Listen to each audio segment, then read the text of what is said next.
내가 지금 너무 좋아가지고 얼굴 표정을 못 감추네.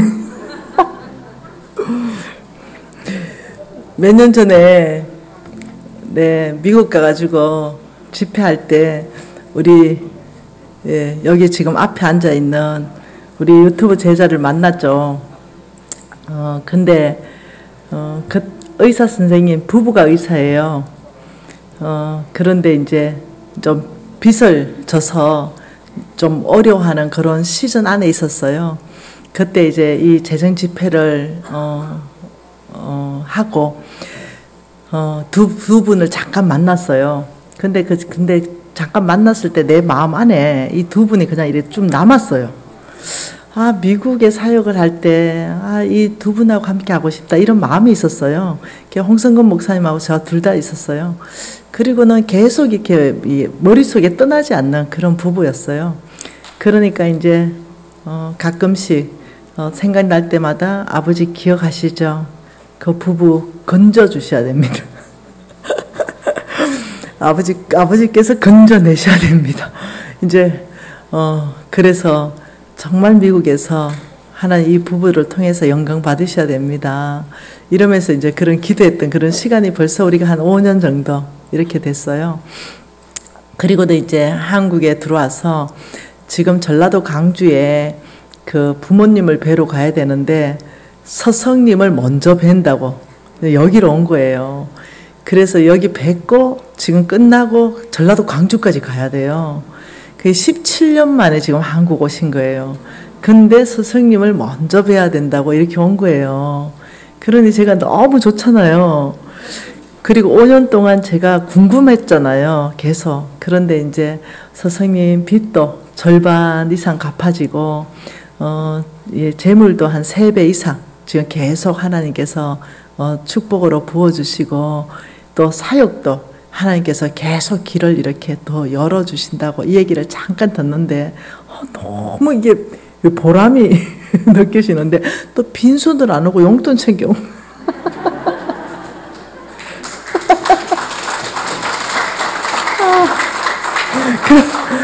그러면서 또 어떻게 이거 뭐 그냥 사육비로 다 쓰세요 이러면 꼼짝없이 사육비로 다 써야 되는데 내가 물어봤어요. 이거 어떻게 쓸까 이러니까 손녀딸 맛있는 거 사주세요. 그래서 더 감사하니 일단 선생님한테 보고 드리고 어떻게 쓸지 고민하고 일단 거기서 5만 원 빼가지고 우리 손녀딸 용돈 딱 주고 이렇게 해서 주님 앞에서 충성되이 한번 써보겠습니다. 그래서 이거 있잖아 왜요? 내 보물이 있는 곳에 마음이 있다고. 근데 그 돈이 얼마인지는 저는 전혀 몰라요. 그런데 얼마면 어때요? 그 저를 생각해서 따로 챙겨왔다는 게 제 안에 너무 위로가 되네요. 이 돈을 제가 다 쓸 거 다니면서 너무 난 진짜 너무 기쁘다. 담임 목사님 메롱. 이런 제자 있어요. 담임 목사님한테 용돈 갖다 주는 성도 있어요. 메롱.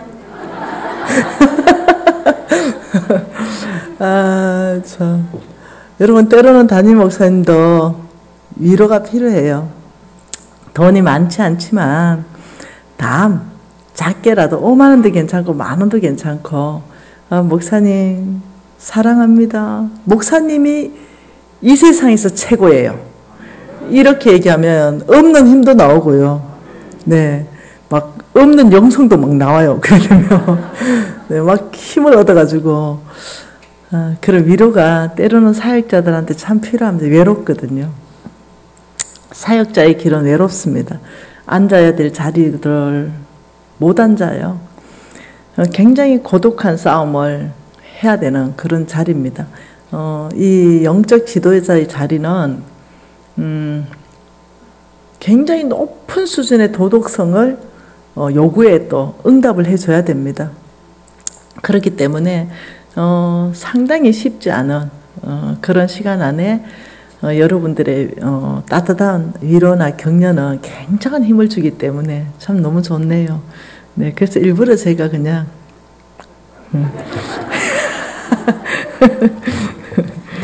네. 우리 여기 미국에 지금 다음 세대 딸하고 아들하고 왔는데 너무 참 이쁩니다. 엄마, 아버지가 오셔서 같이 가자 이러는데 이 긴 시간, 2시간을 꼼짝없이 듣는데 화도 날 법한데 웃어주시더라고요. 네, 따님은 적잖은 사춘기 같은데 나이가 그런데도 저에게 웃음을 웃어준다. 이 정도 같으면은 너무 괜찮다. 네, 그래서 감격했어요. 감격. 네, 옛날에 내 사춘기일 때는 우리 엄마 친구가 문 닫고 들어갔거든요. 그래, 우리 엄마가 얼마나 미안했겠어요. 왜냐면 또 성경 얘기하니까. 근데 지금 뭐 풀로 그냥 성경을 갖다 먹이고 있는데 앉아 계시고 박차고 나가시지 않고, 야, 최고입니다. 네, 강사 체면을 살려줘서 너무 네, 우리 딸 최고. 네, 최고. 고맙기도 하고. 지금 이 우리나라 시즌이 어느 시즌에 있냐면은 굉장히 중요한 시즌에 있습니다. 그래서 한국인, 특히 한국인과 디아스포라들은 잘 들어야 됩니다. 예, 무조건 전 세계 안에서 지금 차세대 지도자는 무조건 한국 안에서 나옵니다. 어느 영역이든. 왜 그러냐면 성경에 예언되어 있습니다. 자, 여러분, 이거는 그냥 들으면 됩니다. 1차 포로로 잡혀갔던 것이 1차 포로로 잡혀갔던 것이 BC 606년이거든요. 이스라엘이 그 다음 BC 536년, 정확하게 70년 만에 포로 귀환이 됐습니다. 네, 유다가 멸망한 것이 BC 586년이거든요. 그러면서 예루살렘이 파괴가 됐습니다. 그런데 네, BC 516년에 스룹바벨 성전이 완공이 됩니다. 이게 정확하게 70년입니다. 여러분, 볼셰비키 혁명이 성공해서 소련 공산주의가 세워진 것이, 국가 정부가 세워진 게 1920년입니다. 그런데 정확하게 70년 후에 1990년도에 고르바초프 대통령이 공산주의를 종언을 선언하면서 완전히 역사 속에 사라졌습니다. 그러면서 끼르기스탄, 우즈베키스탄, 스탄 이런 걸로 해가지고 쭉 독립국이 생겨났거든요. 우리나라가 네, 1945년부터 시작해가지고 남북 이념이 분리되면서 1953년에 네, 휴전되면서 단독 국가가 수립됩니다.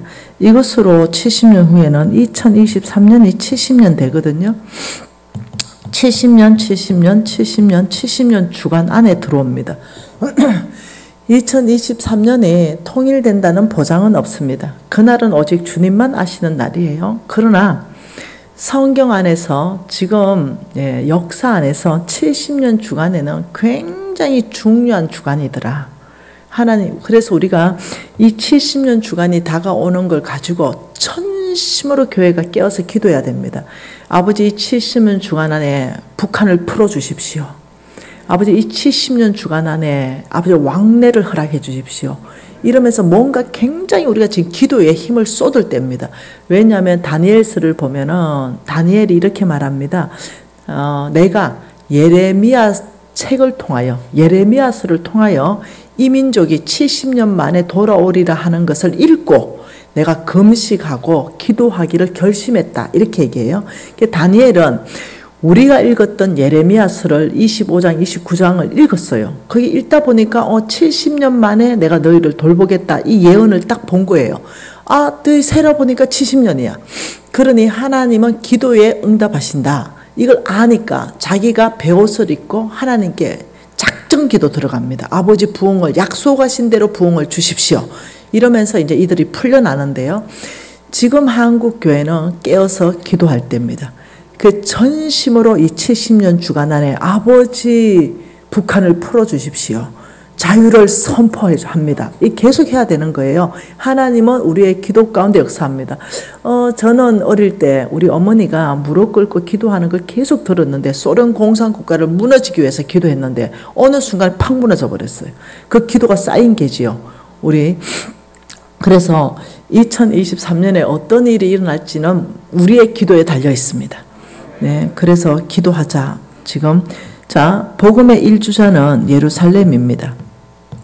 예루살렘에서 복음의 일주자에서 이것을 영국에서 받았어요. 그리고 이것을 미국에서 받았습니다. 그리고 이 복음은 태평양을 건너서 아시아에 도착했습니다. 그래서 성경에는요, 예언되어 있습니다. 다시 예루살렘까지 복음이 들어가서 이들이 대거 돌아오면 예수님 재림하신다. 지금은 어디에 시즌이냐면 여기에 시즌입니다. 이 아시아 중에 성경에 예언되어 있는 나라는 한국입니다. 예, 한국을 써서 예루살렘까지 복음을 가게 할 것이다. 자, 한번 성경 찾아보죠. 이사야서 55장입니다.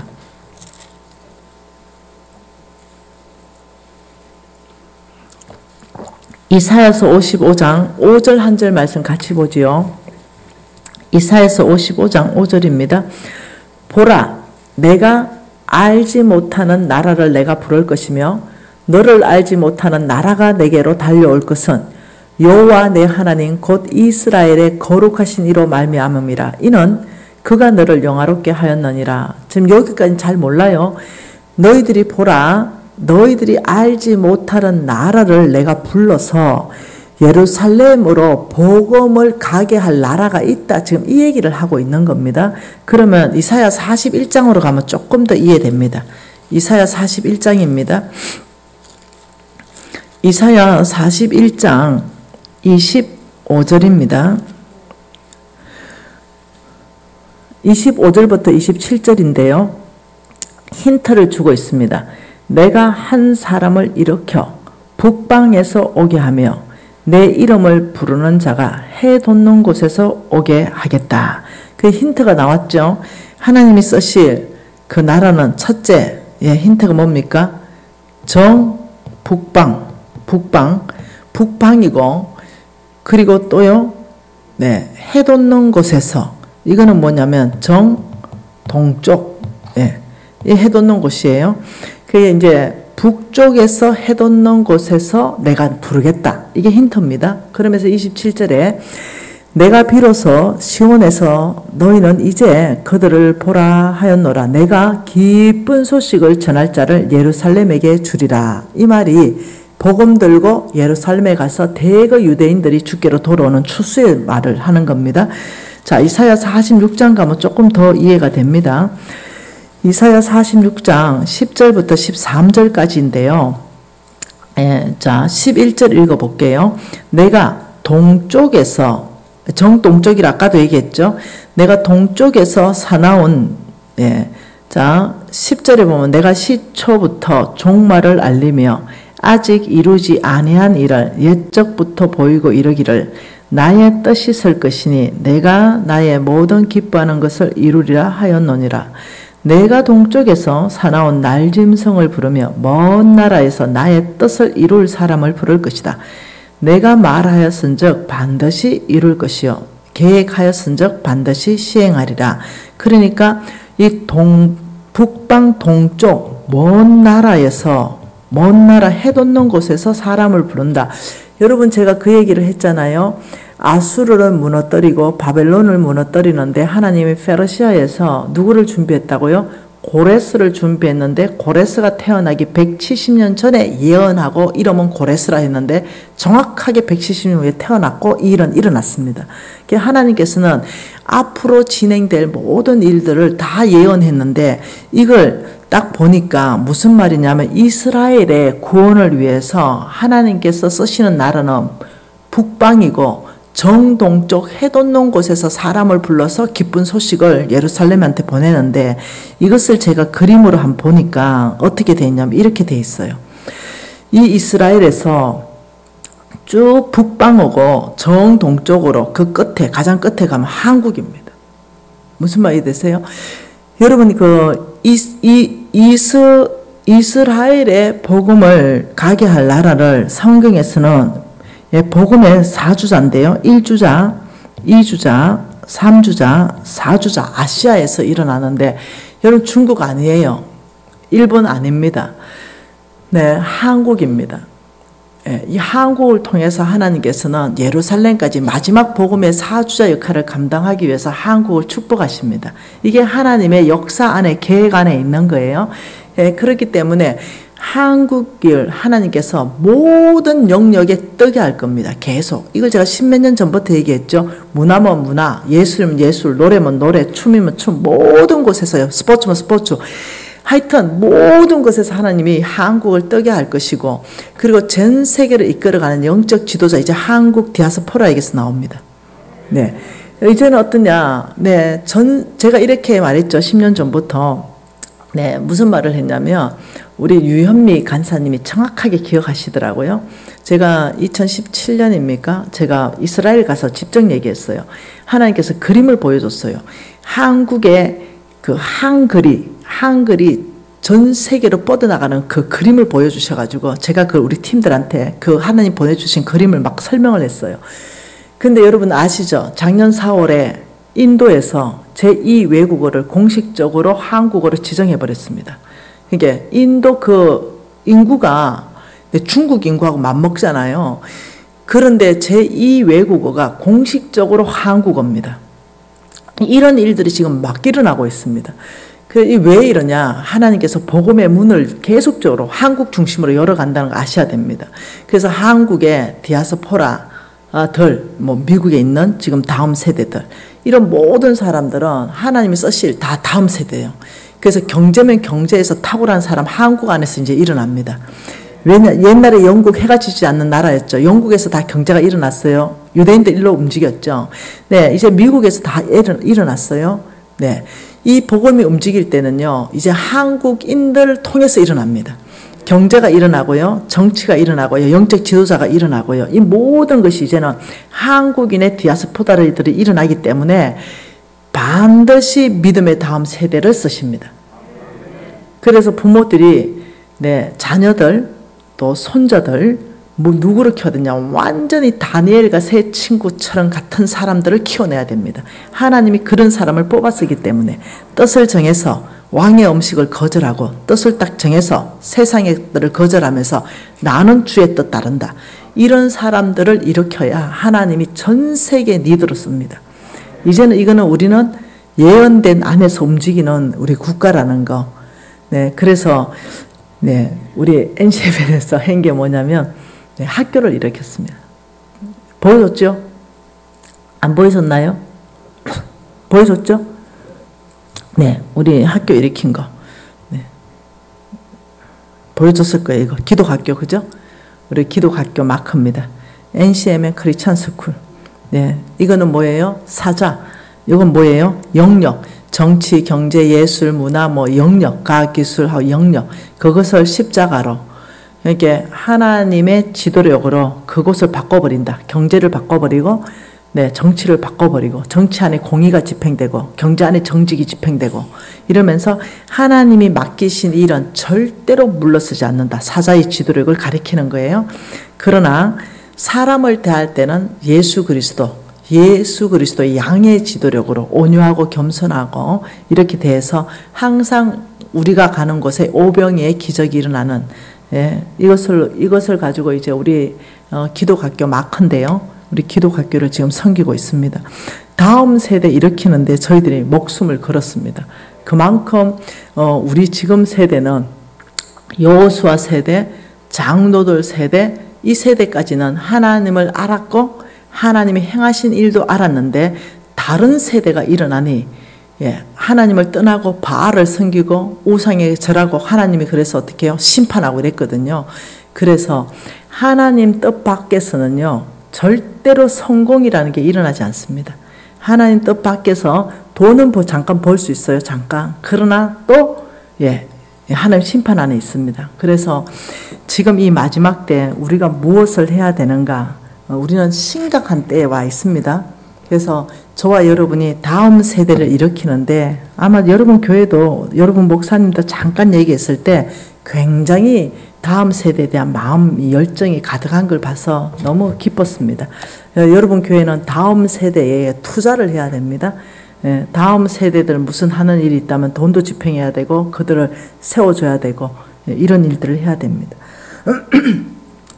마지막 메시지로 가장 여러분에게 복받을 수 있는 메시지가 뭘까 했을 때 저는 그래도 11조 메시지다 이렇게 생각합니다. 그래서 11조에 대해서 정말로 성경적으로 11조 단순히 하라, 안 하라 이런 말 하고 싶지 않습니다. 성경에서 11조를 뭐라고 말하는지 정확하게 우리 이쁜 다음 세대, 미국, 디아스포라, 정확하게 11조에 대해서 배워가지고, 이 굴곡을 타지 말고 계속 전진하는 삶으로 하나님 메시지 한번 봅시다. 고린도후서입니다. 고린도후서 8장하고 9장을 볼 건데요. 성경 전체에서 돈 이야기, 연보 이야기에 대해서 두 장을 맞붙여 놓은 데는 여기 말고 없습니다. 굉장히 중요한 말씀인데 한 구절 한 구절 다 봐야 되는데 그냥 조금만 볼게요. 고린도후서 8, 9장의 소제목이 뭡니까? 고린도후서 8장과 고린도후서 9장의 소제목은 풍성한 연보죠. 한마디로 돈 이야기입니다. 고린도서 9장도 가난한 성도를 섬기는 연보, 돈 이야기예요. 그러니 이 두 장이 다 돈 이야기인데, 자, 이걸 머릿속에 넣어야 돼요. 무슨 이야기다고요? 돈 이야기입니다. 헌금 이야기예요. 이 헌금 이야기를 하나님이 이상하게 풀어가신다는 거예요. 9장 5절 말씀 봅시다. 9장 5절, 그러므로 내가 이 형제들로 먼저 너희에게 가서 너희가 전에 약속한 연보를 미리 준비하도록 건면하는 것이 필요할 줄 생각하였나니 이렇게 준비하여야 참연보답고 억지가 아니니라. 미리 준비하라. 연보는 연보 헌금에 대해서 말했죠. 헌금 어떻게 한다? 미리 준비한다. 자, 오늘 여러분 이제 참연보다 이러면 가짜 연보도 있다는 거죠. 똑같이 하나님께 헌금했는데 가짜 헌금이 되면 안 되잖아요. 참헌금을 해야 돼요. 하나님이 기뻐하는 참헌금은 미리 준비하는 것이다. 미리 여러분 돈이 얼마든지 상관없어요. 봉투에 단 1,000원이라도 미리 마음을 실어서 준비해 놓고 교회 오는 가방에 넣어 놓고 그 다음에 오는 거죠. 만약 온라인으로 한다 그러면 토요일 날까지 미리 온라인으로 헌금하고 미리 하는 거예요. 이제 미리 준비하여야 이것이 진짜 너네들 마음의 참연보다 아니면 분주하게 제가 지금 막 헌금 바구니 돌려봐요. 얼마나 난처하겠어요. 그냥 막 억지로 옆에서 보니까 할 수 없이 막 그냥 헌금하려고 그냥 막 지갑에서 꺼냈는데 5만 원짜리 나오면 기절해가 다시 또 집어넣고 10,000원짜리 찾아가 다시 더 넣고 이렇게 안 되는 거예요. 그러니까 10,000원을 해도 50,000원을 해도 미리 준비해야 기쁘게 할 수 있다는 거예요. 참헌금. 그러면서 6절에 너무 놀라운 말씀하는 게 6절이 뭐라 그래요? 이것이 뭐예요? 5절의 헌금을 말해요. 이것이 5절의 헌금이 적게 심는 자 적게 거두고 많이 심는 자 많이 거둔다 하는 말이다. 이것은 뭐 농사법입니다. 헌금을 그 참헌금, 참연보를 심고 거둔다 하는 걸로 비교로 우리에게 지금 이해를 시켜주는 거예요. 어떤 헌금은 농사법이 적용되는 헌금이 있고 어떤 헌금은 농사법이 적용이 안 되는 헌금이 있는 거예요. 그러니 만일 여러분이 하시는 헌금이 농사법이 적용이 됐다면 난리가 나는 거예요. 농사법이 적용이 안 되는 헌금을 했다면 그러면 그건 사라지는 거잖아요. 그러나 농사법이 적용이 되는 거 이게 있다면 이거는 정말 달라지는 거예요. 여러분 농사가 뭔지 알죠? 감나무 하나 심으면 500개 열립니다. 조 있죠, 조. 조 하나 심으면 눈에 보이지도 않는 조 하나 심으면 조대가 올라오고 자르면 24,000개예요. 여러분 그 옥수수 알죠? 옥수수 하나 500알 붙었거든요. 그거 하나 안 먹고 심어보면 1,000개 납니다. 이게 농사예요. 해바라기 씨 있죠? 한 개 안 먹고 심어보면 해바라기 씨 이만큼 납니다. 수천 개 납니다. 수만 개 납니다. 여러분 농사라는 것은 최소한이 30배, 60배, 100배입니다. 10,000배, 20,000배, 100,000배 이게 농사예요. 그러니 하나님이 놀랍게 지금 무엇을 계시로 말하고 있냐면 너희들이 어떻게 준비한 헌금은 이것이 농사법이 적용되는 것이 있다 이렇게 말하는 거예요. 이게 참 놀라운 비밀이에요. 이게 믿어지기 시작하면 정말 여러분 계좌는 빨리 바뀝니다. 굉장히 빨리 바뀌어요. 그러면서 7절에 뭐라 그래요? 각각 그 마음에 정한 대로 할 것이요 인색함이나 억지로 하지 말지니 하나님은 절겨내는 자를 사랑한다. 헌금을 어떻게 하라고 합니까? 즐거운 마음으로 해라. 인색함으로 하지 말고. 그러면서 8절에는 뭐랍니까? 하나님이 능히 모든 은혜를 너희에게 넘치게 하시나니 이는 너희로 모든 일에 항상 모든 것이 넉넉하여 모든 착한 일에 넘치게 하려 하심이라. 그 모든 착한 일이 뭐예요? 9절입니다. 헛헛 가난한 자들에게 주는 거. 그러니 8절 말은 이겁니다. 너희들이 헛헛 가난한 자한테 주는 모든 착한 일에 넘치게 해주기 위해서 하나님이 모든 재물의 은혜를 너희에게 넘치게 해서 너희로 하여금 모든 일에 항상 재물이 넉넉하여 모든 가난한 자한테 넘치도록 주게 하신다. 이 말이에요. 그러니 이 8절은요. 네, 농사법의 원칙과 헌금의 원칙이 했을 때 그 원칙의 결과들을 말하는 겁니다. 그리고 9절은요. 그가 흩어 가난한 자들에게 주었다. 농사 지을 때도 씨를 흩어서 주고 헌금할 때도요. 그 말씀을 합니다. 요거는 헌금 플러스 요것도 농사. 요 설명을 못해서 미안해요. 자, 10절. 10절은 심는 자에게 씨와 먹을 양식을 주시는 하나님이 너의 심을 것을 줘서 풍성하게 하시고 너의 의의 열매를 더하게 하신다. 요거는 뭐냐? 심는 자, 농사에 대해서 말합니다. 11절은요. 너희가 모든 일에 넉넉하여 너그럽게 연보하면 그들이 우리로 말미암아 하나님께 감사하는 거다. 이것은 또 주는 삶, 헌금에 대해서 말해요. 칠판 좀 봐요. 이거 분명히 8장 9절은 돈 이야기거든요. 농사 이야기가 아니에요. 돈 이야기를 하나님께서 어떻게 하냐면 농사법이 적용되는 헌금이 따로 있다. 이 얘기를 지금 하는 거예요. 여러분이 이것이 계시로 오기 시작하면요. 헌금을 하는 태도가 완전히 바뀌어버립니다. 소망 가운데 합니다. 기대함으로. 여러분 농사꾼이요. 땅에다가 씨를 심어 놓으면 기대가 엄청 커요. 내년에 거둘 걸 생각. 이게 믿음이에요. 이게 믿음이라니까요. 그래서 그 밭을 돌봅니다. 잡초가 나지 않도록. 빼주고 물 없을 때 물 주고. 그래서 헌금을 해놓고는요. 예, 농사 짓듯이 돌봐야 돼요. 그러면 내가 교회에 헌금했다면 교회를 위해서 기도하는 거예요. 예. 저한테 헌금했다면 저를 위해서 기도하는 거예요.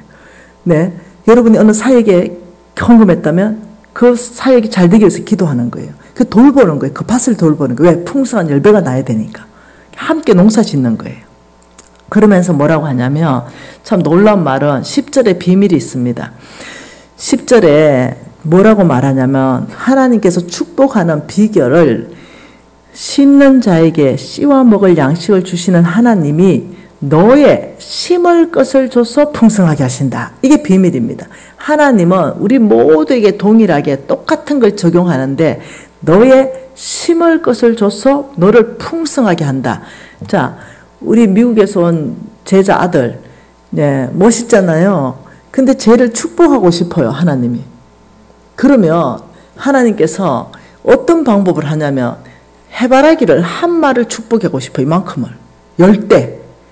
그러면 저 청년에게 하나님은 해바라기 씨를 손에 10개밖에 안 줘요. 꼭 기억해라, 알았지? 이 해바라기 씨를 10개를 딱 주면 해바라기 씨 내 배고프네 하고 턱 털어 먹어버려요. 그러면 그거 없어져 버려요. 하나님은 해바라기 씨를 손에 10개를 딱 얹어주면서 뭐라고 하냐, 너의 심을 것을 줘서 풍성하게 하는 계획이다. 그러면 이걸 안 먹어야 돼요, 배고파도. 그럼 이 10개를 가지고 어떻게 하냐면 땅에 심어요. 그러면 이 해바라기 씨 하나에다가 대가 올라오고 해바라기 이만한 거 열려요. 그러면 털면은 해바라기 씨 딱 10개가 해바라기 씨 이만큼을 얻을 수 있어요. 한 말 10대. 이게 농사법이거든요. 근데 하나님 뭐라고 하냐면 그렇게 모든 사람에게 공평하게 나는 심을 씨를 줘서 너희를 풍성하게 한다. 먹어버린 사람은 가난할 수밖에 없다. 이건 나의 원칙이다. 원칙은 통하거든요. 예수 믿으면 천국 가는 거, 이거 하나님의 원칙이에요. 안 믿으면 천하 없이 착해도 못 가요. 이게 원칙입니다. 이게 성경에는 하나님의 법, 하나님의 방법, 구원 방법, 하나님의 원칙이 있어요. 이것은 무조건 모든 사람에게 동일해요. 그러니 구원받는 원칙을 벗어나서 아무리 좋은 일해도 안 돼요. 예, 예를 들면 내가 예수는 안 믿는데 교회 좋은 일 하고 싶다. 헌금을 엄청나게 해도 그 사람 구원 못 받아요. 헌금 안 해도 예수 믿어야 구원 받아요. 헌금으로 못 받아요. 그게 원칙이에요. 그렇듯이 어떠냐면 이것은 너희들을 축복하는 하는 원칙이 뭐냐? 심을 것을 주고 심는 자는, 예, 여러분 이제 제가 고추 농사를 지었어요. 밭에. 그래서 고추를 이렇게 심었는데 너무 놀랍죠? 손바닥만한 밭이었는데 똑같은 일조량에 똑같은 비가 왔어요. 그런데 어떤 고추는 고추 대에다가 서너 개밖에 안 열려요. 근데 어떤 고추는 막 50개 이상 열려가 고추대가 막 부러질 것 같아가지고 옆에 보조를 막 세웠거든요. 어떻게 이런 일이 있을 수 있을까? 내가 굉장히 궁금했어요. 그 종자도 다 똑같은데. 그래 보니 그거 하나님 뜻이에요. 하나님이 이 고추는 5개 그냥 열리게 하는 게 하나님 뜻이에요, 그냥. 이 고추는 50개 열리는 게 하나님 뜻이에요. 그래서 제가 아주 그 고추 농사를 지으면서 비밀을 알았어요. 아, 어떤 사람은 재물을 조금 심을 수 있겠다. 어떤 사람은 이만큼 심을 수 있겠다. 예를 들면 김미진이 만일 1억을 심었다. 근데 어떤 사람은 그냥 한 100만 원을 심었다. 근데 그 사람 마음 중심이 김미진보다 훨씬 성부의 중심을 가지고 있다. 선한 사업에 힘쓰고 나누어 주기를 힘쓰고 하나님 마음 꽉 차 있다. 그럼 하나님께서 고추 농사 짓는 것처럼 이 사람한테 100배로 많이 부흥시켰다. 혹은 1000배로 많이 부흥시켰다. 근데 나는 1억 했지만 그냥 한 배다. 달라져 버린 거예요. 축복의 속도가 달라져 버리는 거죠. 그걸 내가 어느 날 깨달았어요. 그래서 내한테 소망이 있을 수 있겠다. 이게 만일 내가 하는 만큼만 이게 그대로만 또 불어난다면 요거는 좀 그렇지만 속도가 이게 곱하기 자성으로 불어난다면 이거 완전히 다르겠는데, 이거 진짜 내 중심에서 하나님께서 네가 재물을 맡을 만한 청지기 중심이라며 내가 재물 얻을 능력을 보여줄 것이다. 이래 된다면 이거 달라지겠네. 내가 이제 뭔가를 깨달은 거예요. 이 말씀을 보면서 그렇다면 한번 해볼 만하다. 나는 능력이 없으나 그 하나님께서 배가시키는 능력을 나는 제한할 수 없다. 어떤 자매가 나한테 그 간증을 하는데 아주 충격적인 간증이었어요. 의료기기를 하는 그런 어떤 저거였는데, 이 자매가 그냥 의료기기를 이렇게 뭐 판매하고 소개하고 판매하고 커미션 먹고 이런 자매인데 안 열렸는데 연습하면서 이상한 믿음이 생기더래요. 아니, 왕의 마음이 여호와의 손에 있다며 이 사람 마음 움직여서 나하고 계약하는 거 하나님 손에 있네. 이게 어느 날 깨달았었대요. 그래서 옛날에는 어떠냐면 이 의료기기를 이게 뭐죠? 따기 위해서 엄청 이걸 했다는 거예요. 이거 엄청 하고 막 또 서비스 넣는 거 엄청 넣고 막 밥 사 갖다 먹이고 계약 안 되고 뭐 이렇게 막 했다는 거예요. 근데 내가 이 사람한테는 기본적으로 예의를 깍듯하게 하고 존중하게 하고 좋은 의료기기를 경쟁력 있게 하되 하나님께 잘 보여야 된다. 오늘 이 사람 마음 움직이는 것은 하나님이다. 이런 걸 깨달았었대요. 그리고 이 사람이 대박을 터뜨립니다. 그러면서 간증을 하게 돼요. 그러니까 여러분 놀랍죠? 이게 뭔가 깨달아주는 순간 이 사람의 생각과 행동이 막 달라지는 거예요. 제가 그랬다니까요. 그래서 이게 헌금이 농사법이 적용되는 것이 나에게 적용된다면 이거 대박이다. 왜냐하면 저는 씨를 먹었거든요. 미련하죠. 미련해. 하나님께서 이 보세요. 이거 보세요. 요거 한번 읽어볼까요? 농부는 굶어 죽을지언정 씨앗은 안 먹는다. 근데 나는요, 이게 헌금이 농사법인지 모르고 당장 내가 죽게 생겼으니 이걸 씨앗까지 다 먹어버린 거예요. 그게 씨앗이 있어야 거기에서 30배, 60배, 100배를 하는데 요 씨앗까지 다 털어먹고는 하나님한테 매달리는 거죠. 어느 날 내 혼자 이런 생각이 들었습니다. 씨앗도 안 심어놨는데 뭔 수로 배가 시키노? 하나님은 이미 원칙을 얘기했어요. 예수 믿으면 구원받고 씨를 심으면 배가 시킨다. 나머지 내 내면은 내가 어떻게 청지기도 되고 겸손한 사람도 되고 너그러운 사람도 되고 하겠는데 심은 씨가 없는 거죠. 이거 아니네. 그래서 제가요 10원짜리로 다 바꿔가지고요 노숙자들한테 한 주먹씩 막 퍼줬다니까요. 심어야 되겠다, 심어야 되겠다, 일단 심어야 되겠다. 이 훈련했다니까요. 여러분, 그래서 내가 어느 날 이거 찍어놓고 내가 묵상했어요, 묵상. 네, 이게 내가 제일 좋아하는 파파이어인데요. 파파이어를 쪼개니까 무슨 깨구리 알 같은 게 어마어마하게 많은 거예요. 내놓으니까 이만큼이에요. 네, 그래가지고 제가 이거를, 그렇지, 딱 쪼개놓고 사진 찍어놓고 내가 묵상해요. 그렇지, 내가 저 씨를 먹어보면 파파이어 한 개를 먹지만 내가 요 파파이어를 한 개를 안 먹고 만일 요거를 씹었다 이러면 파파이어를 내가 평생을 먹을 파파이어가 다 온다. 근데 내가 옛날에 그 미련하게 그 파파이어 하나를 먹어버린 거예요. 씨를 안 신고. 이런 짓을 하고는 하나님한테 땡깡 부리고 있었던 거죠. 근데 어느 날 깨달아졌어요. 내가 뭔 수로 내가 니한테 축복하냐. 이런 느낌. 내가 이제 깨닫고는, 그렇지, 하나님께서 이게 깨달아졌어요. 농사법으로 왜 설명했는지 이게 깨달아졌죠. 그래서 씨에 해당하는 것이 뭐냐, 성경에 다 보니 씨는 못 먹는 거잖아요. 하나님이 심는 자에게는 이렇게 말했어요. 자, 잘 보세요. 10절에 뭐라고요? 심는 자에게는 씨와 플러스 먹을 양식으로 하나님이 주신다. 우리 청년 알아들었지? 우리 질풍노도의 시기 10대 다 알아들어요. 하나님이 뭔가 재물이 오면 3,000불이 왔다, 1,000불이 왔다, 이건 몽땅 먹으라는 게 아니다. 거기에는 반드시 못 먹는 씨를 포함해서 하나님이 준다. 그래서 하나님의 원칙대로 씨를, 요거는 심는 거다. 요거 먹어보면 가난해진다. 그러니 하나님이 씨는 원래 못 먹으라고 주는 게 씨예요.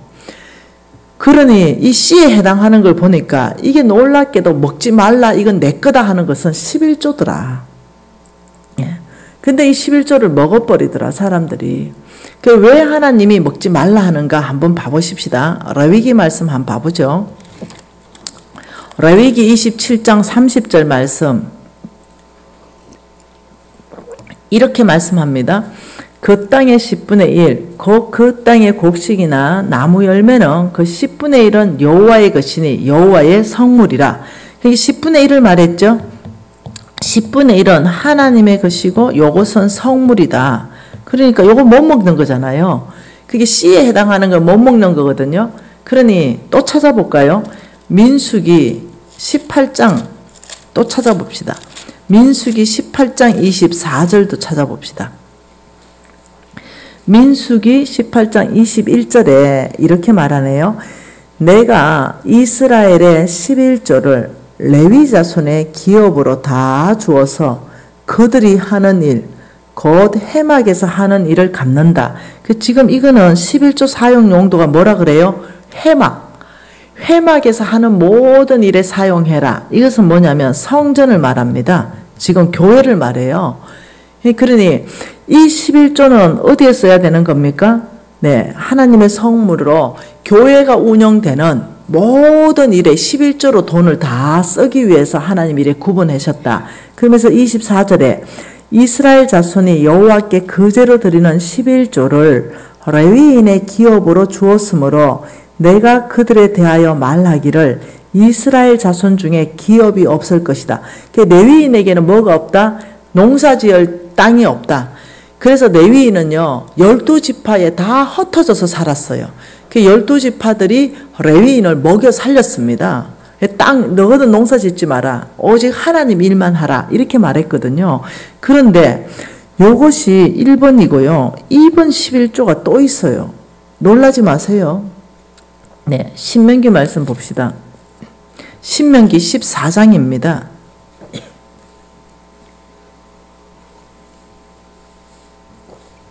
신명기 14장 22절에 너는 마땅히 매년 토지 소산의 11조를 드릴 것이며, 자, 11조는 어떻게 드리는 겁니까? 토지 소산의 11조 드립니다. 자, 다시 11조를 여러분이 어떻게 배웠던 상관없이 일단 제가 생각하는 성경적인 걸 얘기하는 겁니다. 자, 매출이 있어요. 매출을 1억을 팔았어요. 그럼 여기 10% 10% 아니에요. 토지의 소산물은 수익을 말하는 겁니다. 자, 그러면 밭에다가 씨를 뿌려놨는데 내가 막 10,000배를 거두고 싶으면 미리 계산해가 10,000배 11조 하면 10,000배가 납니까? 이건 아니라는 거죠. 예. 매출이 1억이면 지출이 만일 5천만 원이 된다 치면은 순이익이 5천이에요. 그 순이익이 뭐냐면 토지의 소산물입니다. 순이익에서 11조를 하는 거예요. 그러면 5천 남았으면 그냥 500이 순 11조입니다. 뭐 11조 300 넣고 막 감사원금 100만 원 넣고 구제원금 100만 원 쪼개 넣는 건 아니에요. 차라리 이거 하지 마세요. 그냥 온전하게 500만 원. 네. 어떤 사람은 막 200만 원 11조하고 50만 원 뭐하고 50만 원 뭐하고 와 200만 원 남는다 막 이렇게도 계산하는 분이 계세요. 아니면은 막 정액제 무조건 10만 원 11조. 11조가 정액제야. 돈을 벌든 못 벌든 무조건 20만 원. 이건 11조가 아니에요. 돈 못 벌면 안 하면 됩니다. 하나님께서 명확하게 얘기했어요. 돈 못 벌면 안 하면 돼요. 토지 소산물에 11조를 했기 때문에 돈을 못 벌었는데 어떻게 합니까? 못 하는 거죠. 안 하는 게 아니고 못 하는 거예요. 네. 그래서 11조는 정확하게 하나님이 온전하게 하라 그랬어요. 다른 헌금 차라리 하지 마세요. 온전하게 11조 하세요. 11조 가지고 쪼개 넣지 말고 분산해가 넣지 말고 온전하게 사람들은 11조 가지고 분산해가 다른 헌금을 하더라고요. 그 내가 아예 다른 헌금을 하지 말아도 11조를 온전하게 해라. 그게 복받는 길이다. 네, 이렇게 얘기하는 거예요. 네. 자, 그러면 너는 마땅히 매년 토지 소산물의 온전한 11조인데 여기에서 이제 이상한 말이 있어요. 27절에 같이 읽어볼까요? 내 성읍에 거주하는, 같이 읽어봐요. 내 성읍에 거주하는 레위인은 너희 중에 분깃이나 기업이 없는 자이니 또한 저버리지 말지니라. 매 3년 끝에 그의 소산물의 10분의 1을 다 내어 내 성읍 안에 저축하여 너희 중에 분깃이나 기업이 없는 레위인과 내 성 중에 거류하는 객과 고아와 가부들이 와서 먹고 배부르게 하라. 그리하면 내 하나님 여호와께서 내 손으로 하는 범사에 복을 주겠다. 이 11조는 또 복이 붙어 있습니다. 복의 약속이 붙어 있어요. 그걸 뭐라고 하냐면 3년에 매 3년에 한 번 해야 된다. 이것을 계산해 보니까 3.3%가 됩니다. 매월. 네. 그러니 300만 원 버는 사람은 11조 30만 원 하고 3.3%에 해당하는 10만 원 하고 해가 40만 원이 11조예요. 네. 그런데 하나님께서 뭐라고 하냐면 이 3.3% 3년에 한 번 하는 이 11조를 레위인에게 주라. 이거는 용도가 뭐라고요? 이거는 용도가 성전을 위해서 써라. 근데 이거는 용도가 뭐라고요? 레위인, 하나님의 사람들에게 줘라. 하나님의 사역하는 사람. 네. 그러니까 하나님의 사람들, 목사님들, 부목사님들, 전도사님들 다 하나님의 사람들이에요. 저도 마찬가지입니다. 네. 그러니 이 하나님의 사역을 전적으로 하는 사람들에게 줘라. 그러면서 뭐라 합니까? 또 가난한 자한테 줘라. 고아와 가부한테 줘라. 이렇게 말하는 거예요. 그러니까 우리 하나님께서는 돈을 쓰라고 몇 군데를 지정을 했는 것 중에 하나가 고아와 가부와 객, 주의 종. 이걸 지정합니다. 그러면서 또 지정한 곳이 뭐냐면은 프로젝트. 하나님 나라의 거대한 프로젝트가 일어날 때, 뭐 교회 건축도 있고, 뭐 여러 가지 하나님 나라 확장하는, 여기다가 돈이 있으면 줘라. 이 세 군데를 명확하게 하나님이 성경에서 여러 군데서 말합니다. 자, 신명기 26장 한 번 더 봐보십시다. 신명기 26장의 11절입니다.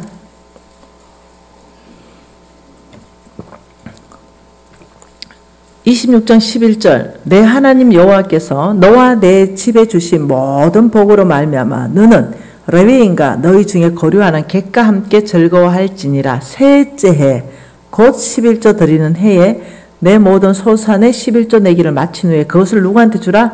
레위인과 객과 고아와 가부에게 주어 내 성읍 안에서 먹고 배부르게 하라. 하나님께서는요, 이 자기 종들을 엄청 챙겨봅니다. 그리고 아픈 손가락들, 객과 과와 과부를 엄청 챙겨봅니다. 근데 거기에 하나님이 누가 쓰임 받겠냐? 그러면 나는 너를 축복하겠다. 뭐라고 합니까? 네, 내 손으로 하는 범사의 복을 주겠다. 11조에 여기는 복이 붙어 있습니다. 놀랍죠? 그래서 여러분의 11조는 13.3%가 온전한 11조입니다. 이래 말하면 어떤 사람은 소망이 충만하고요. 어떤 사람은 막 낙심하려고 그럽니다. 10%도 버거운데 뭐라 하노? 13.3%가 이렇게 얘기해요. 네, 그거는 뭐 여러분 복 받는 마음은 여러분이 준비하시기 바래요. 네, 여러분 이 11조를 왜 사람들 마음에 이렇게 왔냐면 안 내도 되는데 믿음으로 그냥 내야 되는 거기 때문에 눈치가 또 보이니까 11조도 안 하면서 내가 어째 또 근사라 소리 듣고 장로라 소리 듣노 이래 어떤 체면 때문에 안 내도 되는데 뭐 내야 되는 것 때문에 내다 보니까 이게 늘 부담인 거예요. 온전하게 하기에는 참 어렵고 또 뭐 안 해도 되는데 자유한데 또 막 없는 돈 막 끌어당겨서 또 11조 하고 막 이러는 거예요. 왜요? 왜 그럴까요? 체면 때문에, 체면 때문에. 아니요. 하나님께서 놀랍게도 뭐라고 합니까? 심는 자에게는 씨와 먹을 양식을 주시는 하나님이 너의 너의 11조, 심을 씨를 줘서 너희를 축복하신다. 그래서 이 11조 씨는 우리를 축복하는 농사꾼에 비교하면서 이거는 너의 축복의 씨다. 이거 먹어보면 축복할 수 있는 씨가 사라져버린 거예요. 그래서 여러분이 11조가 내가 먹어야 되는 게 아니라 하나님 나라에 심을 때 하나님이 심을 씨를 줘서 너희를 축복할 수 있는 통로는 내가 만들어내야 됩니다. 거기에서 30배를 배가시키던 60배를 배가시키거든. 이거는 하나님의 소관입니다. 나는 씨를 심어놓고 하나님 축복해 주십시오. 이렇게 말하라고 지금 이제 그 26장 쭉 읽어보면 그 말입니다. 너희들이 14절 내가 애곡하는 날에 14절이죠. 내가 애곡하는 날에 이 성물을 먹지 않았다. 애곡하는 날이 뭡니까? 무지하게 급한 날에도 이거 안 먹었다. 네, 우리는 애곡하는 날에 먹어보잖아. 네, 그 부정한 몸으로도 떼어두지 않고 죽은 자를 위해서도 쓰지 않고 내 하나님 여호와의 말씀을 청종하여 주께서 내게 명령하시는 대로 다 행하여 싸우니 원하건대 주의 거룩한 초소 하늘에서 보시고 주의 백성 이스라엘에게 복을 주시며 우리 조상들에게 맹세하여 우리에게 주신 젖과 꿀이 흐르는 땅에서 복 내리소서 할지니라. 너희들이 먼저 씨를 심고 그 다음 하나님 앞에 와서 약속대로 복 내려 주십시오 기도할지니라. 그럼 내가 하늘에서 듣고 그 일을 행하겠다. 이게 성경의 스토리입니다. 너무 재밌잖아요. 이것을 알면은 11조하고는 소망이 막 밝아집니다. 얼굴이 빵실빵실해지고. 왜냐하면 기대가 있으니까. 근데 이제 먹어야 되는 돈을 하고 나면은 계속 찝찝한 거죠, 이제. 네. 왜 이런 일이 있었냐면은, 거룩지 못한, 이렇게 말하면 좀 또, 뭐, 목사님이라고 다 좋나요, 뭐. 네. 목사님 중에 상태 안 좋은 목사님들이 있다니까, 간혹요. 그런 목사님들이 유튜브를 한다니까요. 여러분, 유튜브 아무거나 제발 좀 듣지 마. 진짜요. 진짜 믿음 떨어집니다.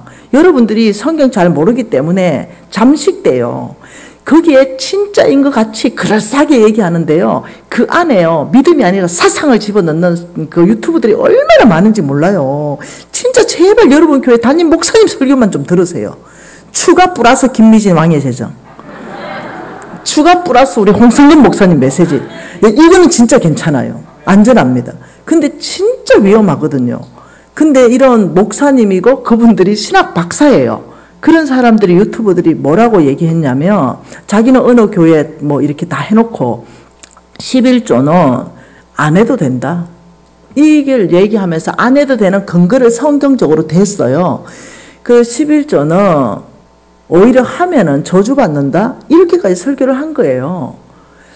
그 너무 안타까운 거죠. 그 또 제가 또 그 리서치가 들어봐야 돼요. 그래도 여러분한테 얘기를 해야 되니까. 제가 또 리서치가 다 들어보니까 제가 이런 생각했어요. 와, 참 바리새인 따로 없다. 와, 율법학자 따로 없다. 진짜 말씀을 모르네. 목사는 뭐합니까? 말씀을 모르는데.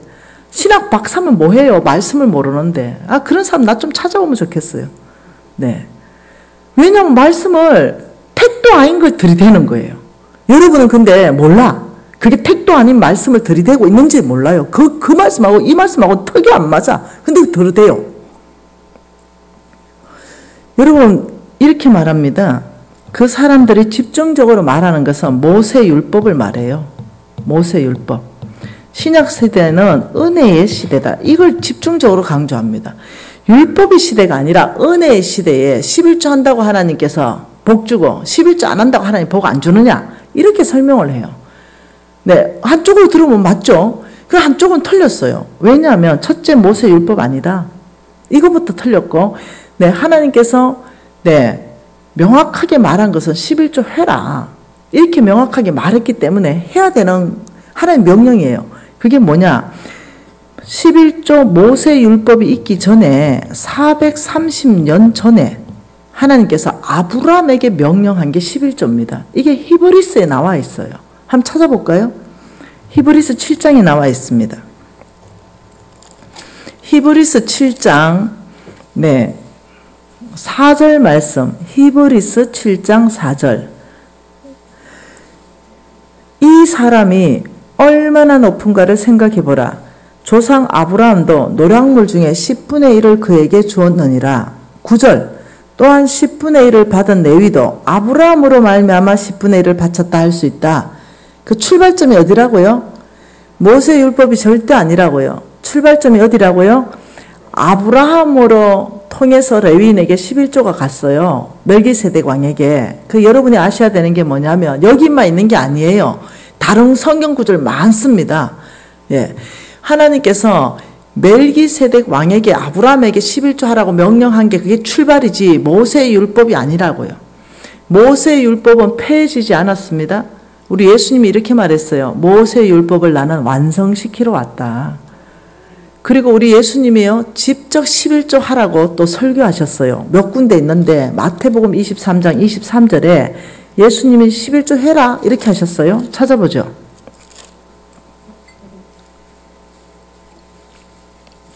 마태복음 23장 23절이에요. 물론 누가복음에도 있죠. 자, 23장 23절 같이 읽을까요? 화 있을진적 외시가는 서기관과 바리새인들이여 너희가 박하와 해안가 근처의 11조는 들이되 율법에 더 중한 바 정의와 공율과 믿음은 버렸도다. 그러나 이것도 행하고 저것도 버리지 말아야 할지니라. 이것이 뭐예요?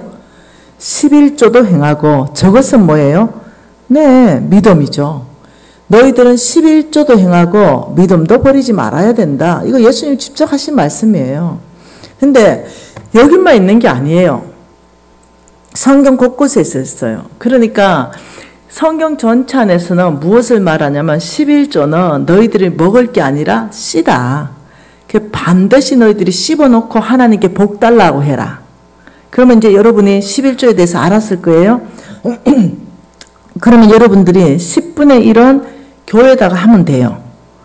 자, 두 번째 3.3% 거는 여러분들이 선택할 수 있어요. 교회에다가 구제헌금 봉투에 넣을 수 있어요. 혹은 여러분이 따로 모을 수도 있습니다. 그래서 여러분들이 담임 목사님이나 전도사님이나 주의 종들에게 여러분들이 그 돈을 가지고 섬겨줄 수 있습니다. 용돈 줄 수도 있고 그 다음 이런 옷도 사줄 수도 있고 여러분이 직접 섬겨드릴 수 있어요. 혹은 그런 돈을 모았다가 이제 오케이 운동, 가난한 사람들한테 그 돈을 가지고 줄 수도 있어요. 뭐 음식 만들어 줄 수도 있어요. 혹은 네, 11조 봉투에 여러분들이 13.3% 한꺼번에 넣을 수도 있어요. 무슨 말이 되죠? 그렇지만 그 적어야 되죠. 10% 얼마, 3.3% 얼마 이래서 한꺼번에 11조 봉투에 넣어야 되죠. 그래서 저는 교회에다가 요청을 해요. 11조 봉투를 만들고 또 다른 11조 3.3% 봉투를 만들어 가지고 이 용도에 맞게 써야 된다. 그래서 그 돈이 들어오면 목회자들, 네, 다 목회자들 그룹이 필요한 돈을 그 돈 가지고 쓰게 하고, 왜냐하면 목회자들이 선교여행 그런 거 가야 되잖아요. 여러분 전도사님들요, 이스라엘 보내줘야 돼요. 그래야 내가 편해. 갔다 와서 보고 본 걸 말해야 되는데 공부한 거 말하면 내가 어려워요, 마음이. 그래서 예, 보내야 돼요. 그래서 뭐 메론강 이러면 봐야 메론강이 어디 있는지 알지. 그럼 메론강의 전투 이러면 그거 엄청난 전투였거든요. 여호수아에. 그런데 뭐 가가지고 눈으로 확인해야 뭐 얘기해도 생동감 있게 나오는데 그냥 막 성경만 열심히 공부해가면 생동감이 없잖아요. 그러니까 여러분 주의 종들 있잖아요. 성지순례 팍팍 보내줘야 돼요. 팍팍 밀어줘야 됩니다. 그래서 가서 공부하고 우리한테 와서 좀 전해주라. 막 이래, 그리고 갔다 와서 우리도 좀 데리고 가라. 막 이래야 되거든요. 근데 그런 자금들, 이런 것들, 그게 어디서 나옵니까? 이런 3.3%를 따로 모았다가 다 쓸 수 있도록, 주의 종들이 다 쓸 수 있도록, 그 다음에 또 가난한 사람들, 교회가 다 구제할 수 있도록, 교회 안에 가난한 사람 좀 줄 수 있도록, 교회 밖에 가난한 사람 그 돈을 좀 줄 수 있도록 이런 식으로 교회가 해야 교회 전체 안에 사랑이 흐르는 거예요. 근데 왜 그렇지 못한 목사님들이 자꾸 11조를 없애려고 하냐면은 느헤미야 말씀에서 알 수 있습니다. 느헤미야입니다. 느헤미야 13장입니다. 느헤미야 13장 10절에 이렇게 말합니다. 내가 알아본 적 레위 사람 느헤미야 13장 10절입니다. 내가 알아본 적 레위 사람들이 받을 목을 주지 아니하였으므로, 레위 사람들이 받을 목이 이게 10%예요. 3.3%예요. 그러니 이 레위 사람들이 받을 목을 주지 아니하였으므로 그 직무하는 레위 사람들과 노래하는 자, 예배자들이 각각 자기 밭으로 도망하였다. 배고파가지고 돈 벌러 다 갚버렸다 이 말입니다. 내가 모든 민장을 꾸짖어서 하나님의 전이 어찌 버림바가 되었느냐 하고 레위 사람을 불러 모아 제자리에 세웠더니 온 유다가 11조를 가져왔다 이 말이거든요. 그러니 11조를 하지 않게 되면 하나님의 전이 버려집니다. 여러분 교회가 요즘요 99.9%가 빚이 있어요. 근데 우리가 11조 안 하잖아요. 경매 다 나갑니다. 하나님의 교회가 다 지금 사가는 거 알고 있죠. 다 넘어가요. 그런데 끊임없이 계속적으로 그렇게 말하시는 분들의 목사님들이 이단일 가능성이 있습니다. 이단인지는 나는 몰라요. 그런데 계속 교회 안에 11조를 없애려고 해요. 이단이 아닐 수도 있겠죠. 그러나 그 메시지는 굉장히 이단적 메시지입니다. 11조를 없애려고 하는 거. 교회 문 닫습니다, 여러분. 하나님 전이 버려져 버려요. 레위인들이 못 살아요. 여러분들이 11조를 안 해버려 보세요. 이 교회가 어찌 돌아가는지. 어떻게 하면 전도사님들 어떻게 밥이라도 먹고 살아야 되는데 어떻게 합니까? 할 수가 없어요. 교회는 버려지고 문 닫게 되고 이단들은 장악에 들어가고. 그래서 여러분 그런 얘기 듣지 마세요. 그런 얘기 듣지 마세요. 온전한 11조로 하나님께 신고 기대하는 거예요. 그러면 11조 하는 사람에게 하나님은 어떤 약속을 하셨는지 말라기 말씀 잠깐 한번 봐보십시다. 말라기 말씀입니다. 나는 아무리 생각해도 우리 여기 LA에 온 유튜브 제자가 너무 좋은 걸 선택한 것 같아. 자식들에게 말씀을 들을 수 있는 기회를 제공한다? 이것은 최고의 부모입니다. 그러니 너무 선택 잘한 것 같아요. 말라기 3장 7절에 이렇게 말합니다. 말라기 3장 7절이죠. 만군의 여호와가 이르노라. 너희 조상들의 날로부터 너희가 나의 규례를 떠나 지키지 아니하였도다. 그런즉 내게로 돌아오라. 그리하면 나도 너희에게 돌아가리라 하였더니 너희가 이르기를 우리가 어떻게 하여야 돌아가리까 하는도다. 여러분 이상한 말이에요. 나에게 돌아오라 이랬는데요. 이 사람들이 하나님을 떠난 적이 없어요. 여러분처럼 다 이렇게 교회에 왔어요. 성전은 이때니까요. 근데 너희들 날 떠났으니 돌아와. 너희들이 먼저 돌아오면 나도 돌아갈게. 이러니까 이 사람들 기가 막혀요. 성전에 떠났던 사람들 같으면 돌아가는 방법을 알아요. 그냥 교회 나가면 돼요. 그 교회 나가고 있는데 떠났다 이러니까 이들이 너무 황당해요.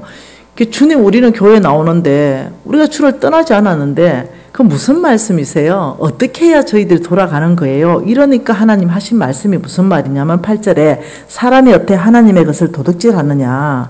그러나 너희는 나의 것을 도둑질하고 말하기를 우리가 어떻게 주의 것을 도둑질하였나이까 한다. 그러니 11조와 봉헌물이다. 이 봉헌물이요. 11조와 건의가 똑같은 헌금, 또 다른 3.3%의 봉헌물을 말하는 거예요. 그 너희들이 이 11조를 가지고 나한테 줘야만이 내가 주인인 줄 알겠는데 너희들이 다 훔쳐 먹었다. 너희들은 마음이 다 떠났지 않냐. 너희들 몸은 있는데 너희들은 다 떠났다, 나를. 이렇게 말한 거예요. 그래서 너희들이 돌아오는 방법은 온전한 11조를 가지고 오는 것이 너희들이 나에게 돌아오는 방법이다. 이러면서 하나님께서 너무 심각한 말이 9절이잖아요.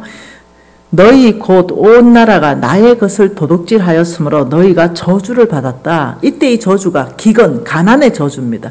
그러니까 심는 씨를 먹어버렸기 때문에 가난의 저주가 있는 거예요. 왜? 하나님이 몽땅 공평하게 심는 씨를 줘서 축복한데 있는데 먹어버렸으니 열매가 안 나니 여러분 가난해진 사람들 뒤를 돌아보면 100%입니다. 이거 다 먹어버렸습니다. 100% 이거 내가 정인입니다. 그러면서 하나님께서 10절에 만군의 여호와가 이르노라 너희의 온전한 11조를 창고에 들여 내 집에 양식이 있게 하라. 그것으로 나를 시험하라. 하나님이 엄청난 말씀했습니다. 그것으로 온전한 11조로 나를 시험하라. 이때의 시험은요, 이거는 과학적 실험을 말합니다. 하나님이 말이 그대로 되는지 나를 실험하라. 하늘 문을 열겠다. 너희에게 복을 쌓을 곳이 없도록 부어주겠다. 이 말이거든요. 그러니 과학적 실험, 여러분 시카고의 D.L. 무디처럼 테스트 T를 적고 P, 정명되네 이렇게 하라는 거예요. 그러면서 11절에 뭐라고 했냐면 만군의 여호와가 이르노라 너희를 위해서 온전한 11조 한 너희를 위해서 첫 번째 메뚜기 떼를 금지해 주겠다. 와, 이거 굉장한 거네요. 여러분 이거 메뚜기 떼. 여러분 메뚜기 떼 만나봤어요? 여러분 메뚜기 떼는요 농사 지은 모든 농토를 초토화시켜 버립니다. 완전히 망가져 수확 전체를 다 깔아 먹어버립니다. 메뚜기 떼가 와쁘면 절대로 고생은 하지 돈은 안 모아집니다. 그러니 무슨 말이냐면 여기에 내 재물에 메뚜기 떼가 바로 못 오도록 11조 하면은 하나님이 여기를 막겠다. 메뚜기 떼가 못 온다. 왜냐하면 내가 막아주기 때문에. 그래서 이 재물이 남게 된다. 너희에게. 이게 11조 하는 사람의 축복입니다. 하나님은 11조 하는 사람에게 메뚜기 떼를 막아준다. 메뚜기 떼는요, 새는 재정. 맨날 사건, 사고로 돈 다 새버리고, 누구한테 돈 빌려줬는데 띄어버리고, 뭐 사업 동업하자 했는데 완전히 날아가 버리고, 하여튼 돈이 줄줄줄 새. 돈 2천만 원 있었는데 아들 사고 쳐가지고 임플란트 값 물려주니까 2천만 원 나가쁘고. 하여튼 돈이 새는 거. 이게 뭐냐면 메뚜기 떼가 옵니다. 저는 정신이 나갔죠. 8년 동안 금방 언니가 금이 20% 오른다고 금괴 하나 사라는 거예요. 그래서 샀죠. 금괴 하나. 금괴 하나가 여러분 돈이 1억이에요. 이걸 샀어요. 큰 거는 몇 억이에요.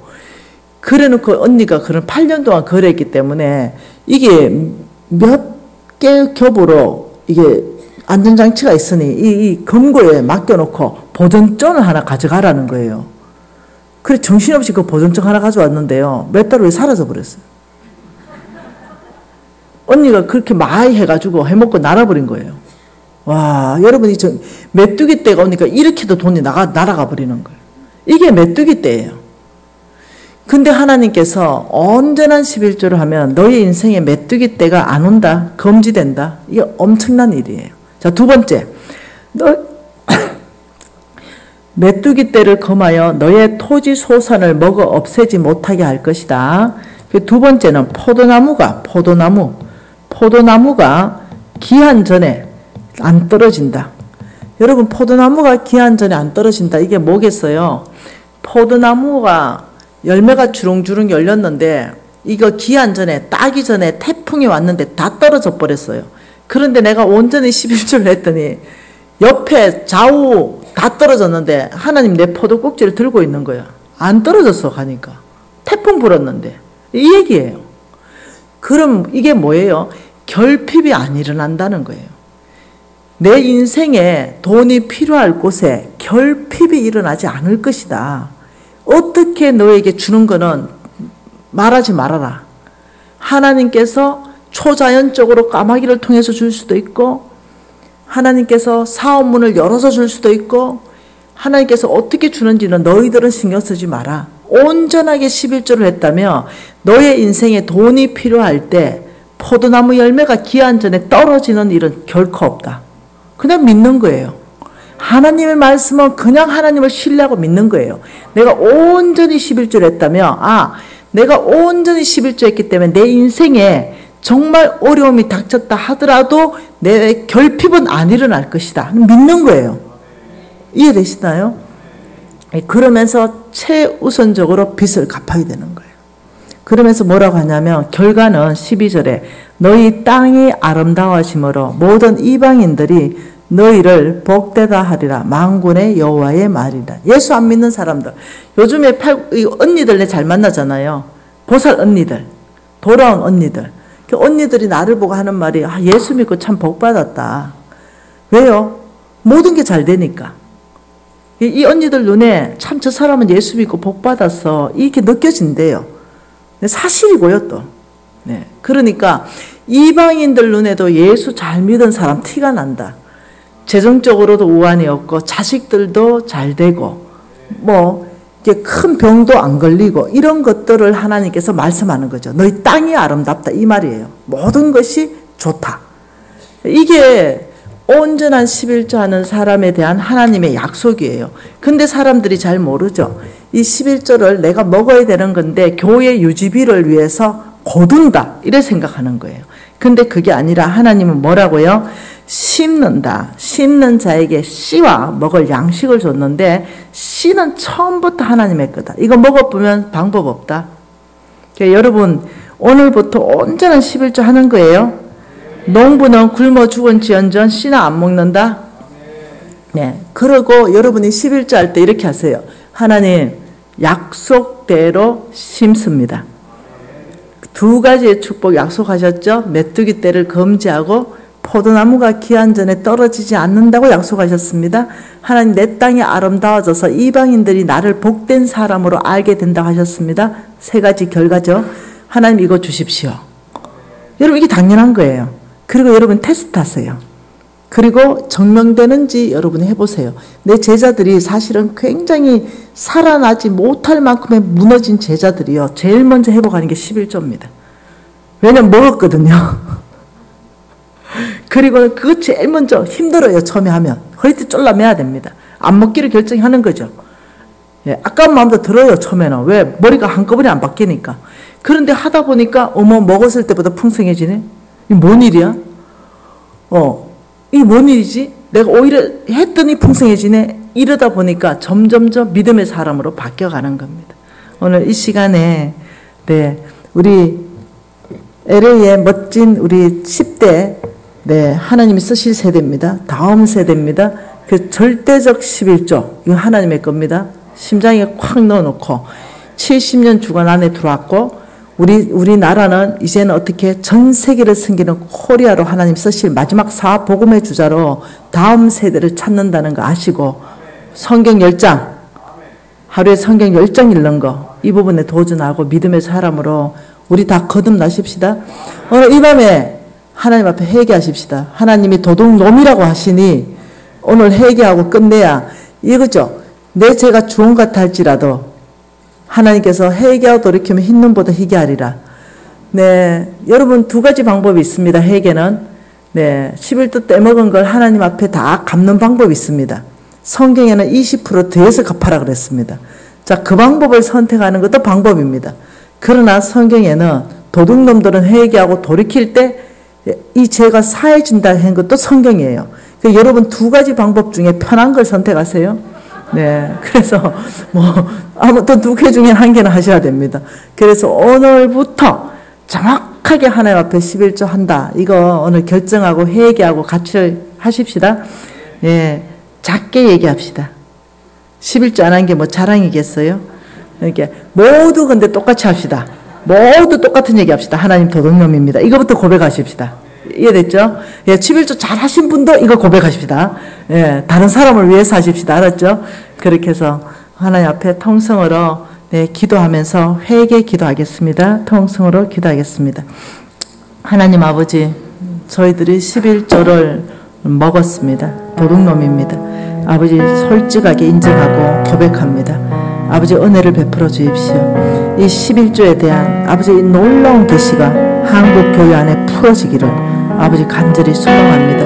11조는 하나님의 지혜요 하나님의 축복이며 처음부터 하나님이 저희들을 축복하기 위해 실어 주셨습니다. 아버지 이 놀라운 아버지 이 메시지 안에서 우리가 회개하고 돌이킵니다. 오늘 이 밤에 회개하는 모든 성도님들 주여 은혜를 베풀어 주십시오.